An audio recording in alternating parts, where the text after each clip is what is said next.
Hello, you wonderful people, and welcome to another episode of SuperFantaFi. This being a show where I talk about TV shows of the supernatural, fantasy, and or science fictional genre. For today's episode, I'm going to talk about SurrealEstate Season 3, Episode 9. A lot of really interesting things went down in this episode, so let's break it down. So, the main storyline of this episode revolves around a woman named Stephanie. Basically, this is Rita's client, but she ends up bringing in the Luke Ireland squad because she can't solve the situation on her own, and she needs his little miscreant band of misfits to help her resolve this, because basically Stephanie's dad died, but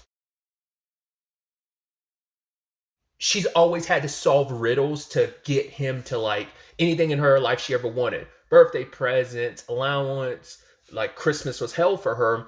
And so now it's a thing of, to get her dad's will, to get the house and stuff like that, she has to find a password by midnight. If not, the house goes in prepay. And I even love Rita going like, oh, it goes towards paying taxes. And Luke kind of gives her like, oh, okay, that's just Rita being Rita, right? But so the squad kind of has to work together. Obviously, they're going to get a 50-50 commission on this situation. So, initially, just when I was sitting down thinking about it, I was like, oh yeah, like father making his child do riddles. I was like, oh man, he's full Riddler status. And then I had to stop and think. Her name is Stephanie, and her dad does like riddles and clues stuff. I'm like, I'm probably overthinking this, but it's just like, is that supposed to be like a straight up DC reference? Because if you're unaware, Stephanie Brown is one of the Robins. I always forget. I believe I can't remember if she's, was it her or Carrie? I can never remember. I always conflate them because it was either her and Carrie. One of them has been both Robin and Batgirl. I think Stephanie's the one that she was definitely Robin, but I don't remember if she was the one that, or whether it was her or Carrie that was also Batgirl at one point in time. I know she becomes a character named Spoiler. Either way, I'm going on this whole diatribe. The point is, Stephanie's father is a supervillain known as Cluemaster. So that's why I was like, I don't know if this is supposed to be like a slight wink and nod to that little, like I said, it never even crossed my mind until I started thinking about the Riddler stuff, and then I thought about her name being Stephanie and her dad being what he is, and I was like, he's kind of a bit of a villain, so I was like, oh, he's more Cluemaster than Riddler in a lot of ways. So I don't know how different those two are from each other, like Riddler versus Cluemaster. I've only seen like one iteration of Cluemaster, and that was like live action. So like tangents and all that. So I just thought that was kind of neat. I'd actually want to look into that. I should, to see whether or not that is that. Like I said, it might just be a beautiful coincidence, but it feels like too much stacked together like that makes me feel like there could be something more to it. But, like I said, Stephanie's a generic enough name where you can, not, in the regards of like, yeah, like it's a common enough name that it's not like that crazy, but I don't know. Like I said, maybe that could just easily be a me thing. But yeah, the squad ends up splitting up. It's August, Lomax, and Susan, who end up going to the cemetery, and they're there to try and find Magnus's grave, because that's like where the first clue leads them. And I thought was interesting and suspicious the person they ran into, because the moment like Magnus's name came up, she was like, Clifford, and then Lomax was like, yes, Magnus. And she's like, this. It's like, oh, you know where every grave is? And she's like, well, this place is new and big, and just kind of was smiling and weird. But Lomax is like, yo, I've spent a lot of time in this cemetery, which is kind of wild. But she was like, yo, me and my sister used to play here all the time. I guess when your family's business kind of revolves around death, you're a lot more comfortable in that than other people would be. But even she was like, yo, I know all the people that work here. I don't know her. And we find out who she is. She's actually Magnus's protege, because he set up all these death traps. Specifically, not necessarily for Stephanie, more so like for anyone, because he's like, I know my daughter. She's selfish, and she is not a hard worker. She doesn't believe in work. So, of course, she'd pass it on to someone else, which is ironic. She passed it on to Rita, who passed it on to Luke and all of the Luke and Ireland team, because as she refers to them as her lackeys. So yeah, it is interesting. He mainly set it up because he knew other people would come, and his whole point was like he wanted Stephanie feel guilty for once. He wanted her to take some responsibility and accountability, and anyone that died trying to pursue this, it would be on her, which is like, okay, you don't have to, that's kind of messed up that this is supposed to be your lesson, your afterlife lesson to your daughter. It seems a lot kind of jacked up to drag innocent people in it, but in his mind, it's like, oh, these people are greedy anyway, so like, they're probably not the greatest people. Like, it's their own fault for taking this opportunity and situation. So, I guess it is what it is, but I was like, oh, that's all kinds of effed up. So, but yeah, like they have to dodge traps. Like the first trap was a bear trap. The second situation was there was an arrow shot at them that had the next clue. Then it takes them to like kind of a mausoleum, which there's a key nearby, but the key like is in like if you step in front of the grave, it ends up opening up to a spiked pit. So you're like, wow, very intricate. And then the final trap was, hey, when you're in the mausoleum, it will close and you will suffocate, and because all the air will, you'll run out of air in 14 minutes. It's like, Jesus Christ. I was actually really surprised that the quote-unquote protege never popped up again in the episode. That one scene early in the episode is the only scene she's in. I thought that was interesting. You would have thought she would have popped up more, but I guess it's like everything was already set up. I mean, when you really think about it, it's very like Saw-esque in a lot of like the traps and stuff. But it's like, yeah, she did her work. It was all set up. So I was like, I'm surprised we never saw her again. So I wonder when it's all said and done with Stephanie, would they ever run into each other again? What was she? Because for Magnus, she was kind of like the daughter he wanted, I guess. I mean, as we can see, she is very hardworking and dedicated with what she does. So I do love that the entire time while like Lomax, August, and Susan are all trying to avoid death, we have Rita at the house with Magnus's house, and then she's sitting with Magnus's ghost. I think it's so interesting that Rita basically plays Luke this episode, because Luke never had to like get Magnus to move on. Like they, obviously she's a little nervous, but Rita goes with the punches. She kind of eventually, like, her and Magnus start talking more and more.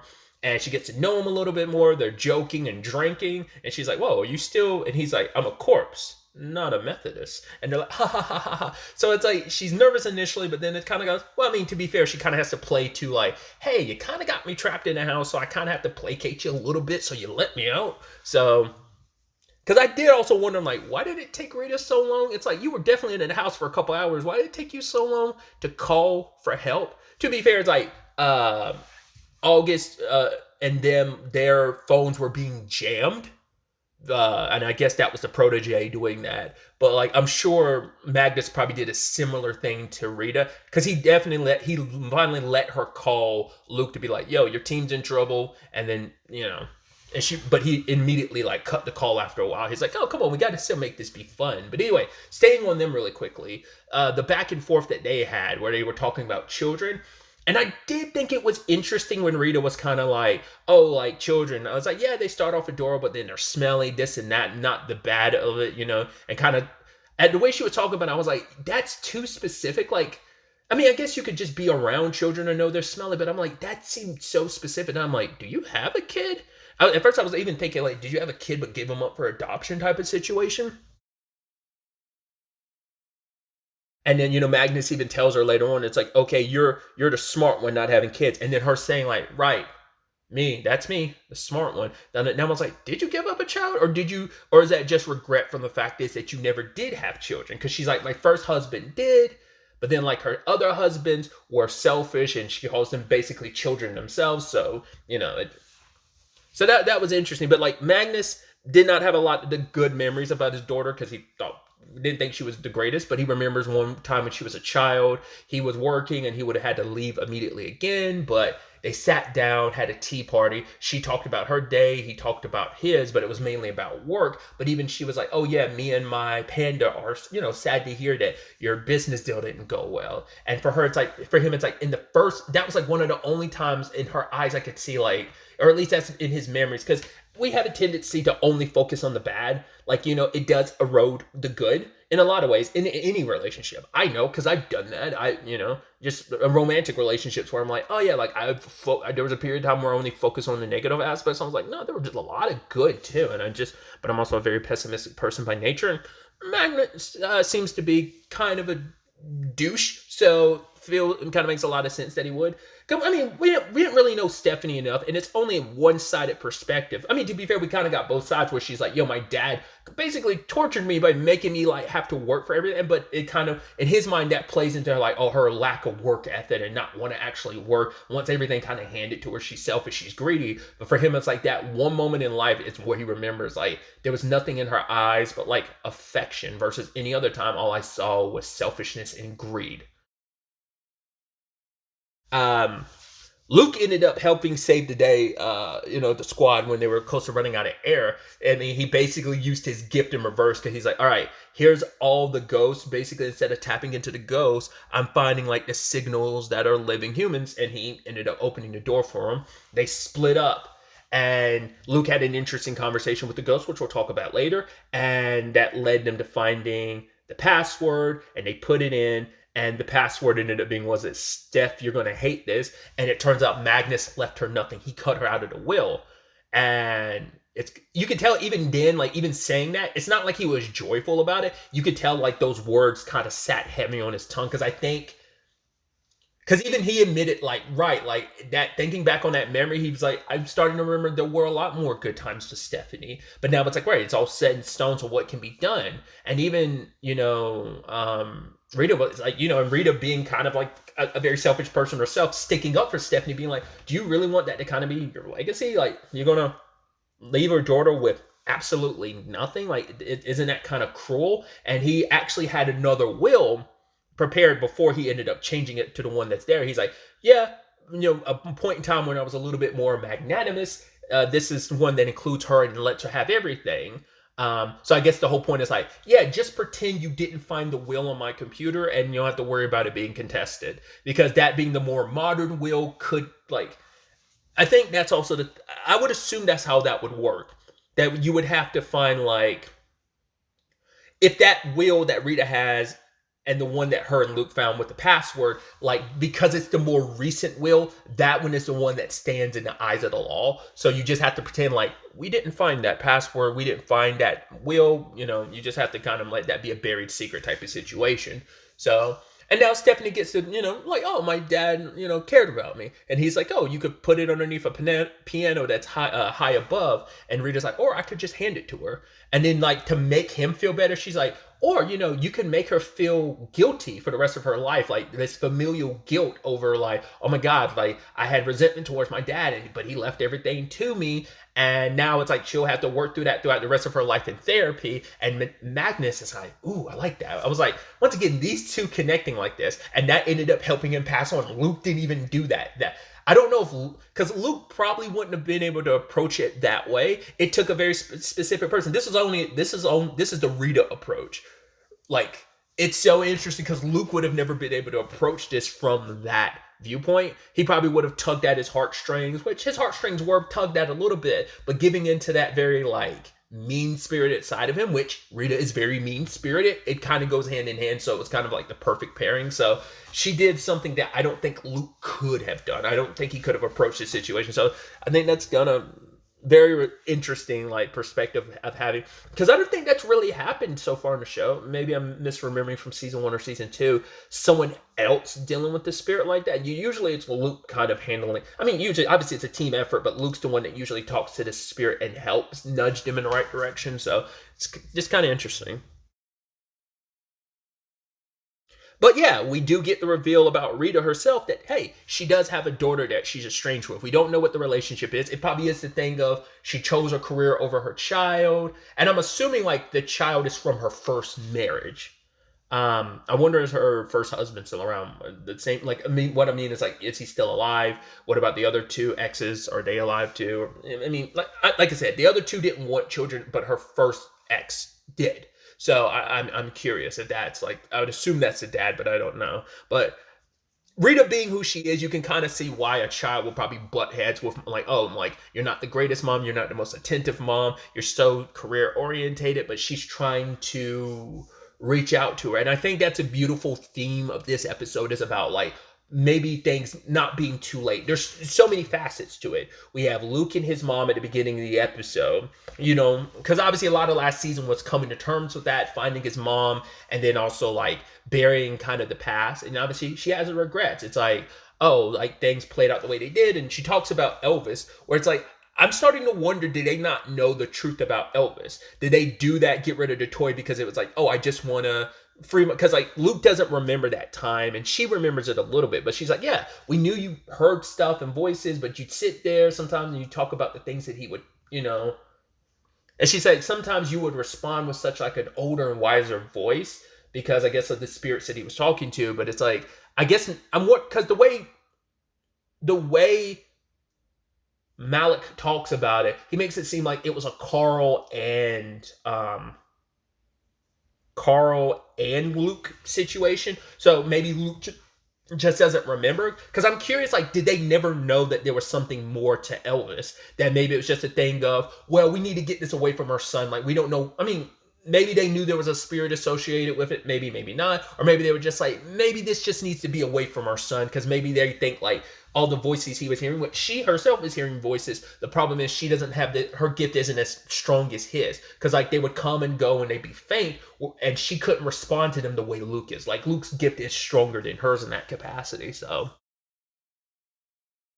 But yeah, we have that. We have Susan asking about, the whole crash situation, because it's like, when do I tell him about my circumstances? Not only like, yo, I'm pyrokinetic, I'm also telekinetic, my job being what it is. She ends up having that conversation with August. It's like, how do you, broach that to Rochelle? And he was like, well, Rochelle was always about, she always embraced the, impossible and unexplainable. So why wouldn't she accept that part of me? But he's like, that's what you need to find out now. If this person you really, really like, it's better to find out now because it's like, you should always be you and embrace and be happy about who you are. And if someone else can't accept those sides of you, then it's best to find out now so that you can move on and find the right person who does. So we have that angle to it. We have Luke talking to that ghost in the graveyard, who's the woman looking for her husband Jasper. And it was just like, we were always waiting for the right time. And when we finally did get together, I died after us being together for only a couple months. It's like, I had my career, he was in the service, and now it's like, we just always knew it was going to be, but we just never took the leap. And obviously that was important for Luke, because that informed his conversation with Megan this episode. It's like, I know you're in a relationship and the timing sucks, but he's like, the timing is never going to not suck. There's always going to be something. So I might as well put it out there. I've loved you since like I first kind of met you. And, Susan had asked me like, why don't I kind of take a leap for it? And it's like, Luke had, we always come up with excuses of, oh, this isn't right. You're always looking for the perfect time. And sometimes there is no perfect time. Sometimes you just have to take the leap. And so he's like, I'm putting it out there. Like, I'm making a move now. I was afraid to make a move before. I know the timing sucks, but it is what it is. I have to tell you, I love you, Megan. Now the move's up to you. I know you're in a relationship, but it's up to you to decide how we handle it. Because it's like sitting with that regret in the pit of your stomach. And I think I've also kind of like, I made videos in the past about like, especially as I've gotten older the past few years, I kind of regret and try to make up for a lot of stuff that like, especially like I didn't take the leaps, both romantically and in friendship wise. I've just always like, I sunk into myself and kept to myself and just made excuses of why things shouldn't be what they are. And so I wanted to try and fix a lot of that, but sadly it's too late. I can't mend a lot of fences that I would like to mend. I don't have those opportunities. I've tried to, and it just, I also have to meet people on their terms. If certain people aren't willing to like hear me out, that, I can't do nothing about it. But it's like, yeah, I kind of had that regret, and that's not going to go away. I've tried to contend with it, but my point is like, it's just like the timing is never going to be perfect. You just kind of, you're going to live with that regret, and I think Luke is trying not to live with that regret, because it's like, it's like he wanted to cut things off from Megan, because it's like, I love you, but I can't be friends with you pretending like what we had didn't happen. I wasn't feeling what I'm feeling, that you didn't feel what you felt. But it's like, because Megan didn't really know where they stood, and now he's making it clear. So will it be a happy ever after? Being in that limbo is hell in itself. So it's like, whether we work out or whether we don't, it needs to be decided. A decision needs to be made. This like floating in limbo for him. It's a sucky situation. So that's why I was like, yeah, like, I get not wanting to have those regrets, and the decision being made, I think, helps out a lot. I say that as someone drowning in regret about a lot of situations playing out the way they have in the past for me, both in a lot of facets of my life. So yeah, I was just correlating, maybe making it so that that's kind of how Luke feels. Obviously, that's definitely how Rita feels. So I just thought that was all fascinating in that capacity.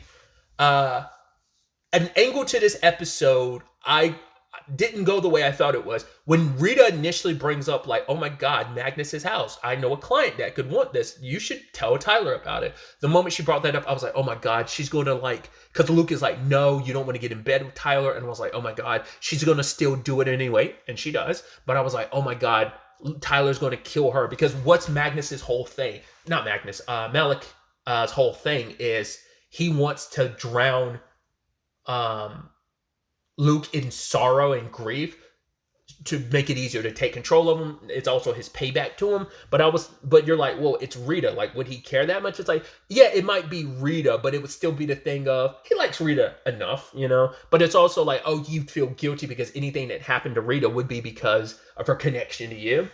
But then the moment she went to his house, I was like, oh my God, he's going to kill Rita. And then she brings up his mom. I was like, oh my God, that's why they brought his mom back at the beginning of the episode. I was like, that wasn't just out of nowhere. You're like, oh God, that sucks. Because it's like, oh, it's not Rita he's going to kill. It's going to be your mom. It's like, cool, you and your mom made amends. Things are better. And just to twist that knife, it's literally the only time she's popped up this season, just to throw that in there, just to be like, hey, we might be killing her. Don't do that. That would suck.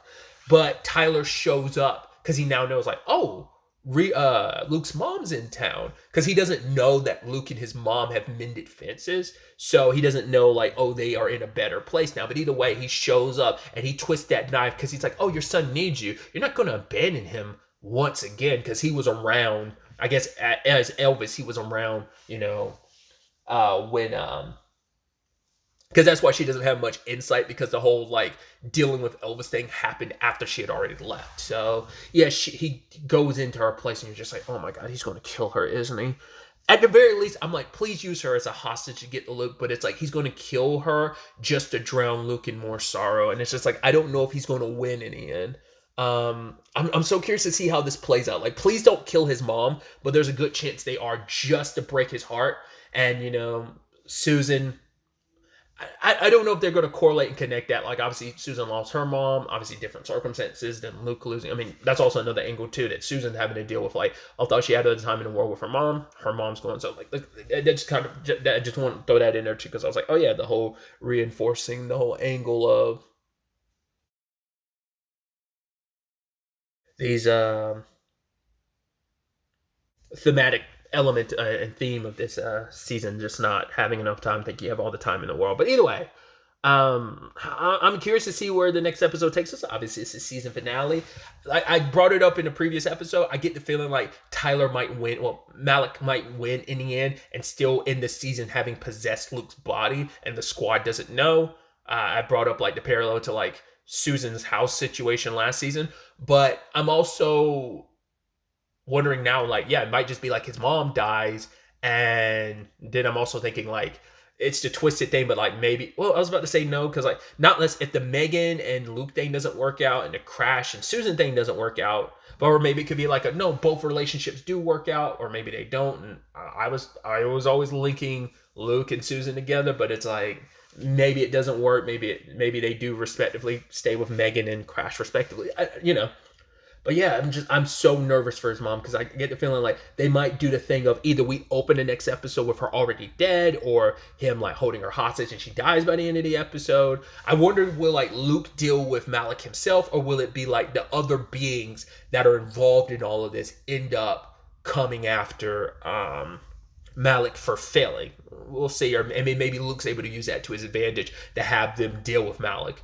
I'm also wondering, it just crashed obviously it's part of like Susan's story with the whole crash of it all, but I'm like, oh, he seems like a good guy, but just him being in a recap again, obviously it's part of this story, but I'm like, we're not gonna find out Crash isn't like a good dude. Like we're gonna find out he's one of those beings like Seven and Malik are. I don't know, man. I'm so interested to see how they wrap up the season and see how things play out. But really, that's all I wanted to talk about. Till the next time we meet, be happy, be safe, live life to the fullest, and enjoy it.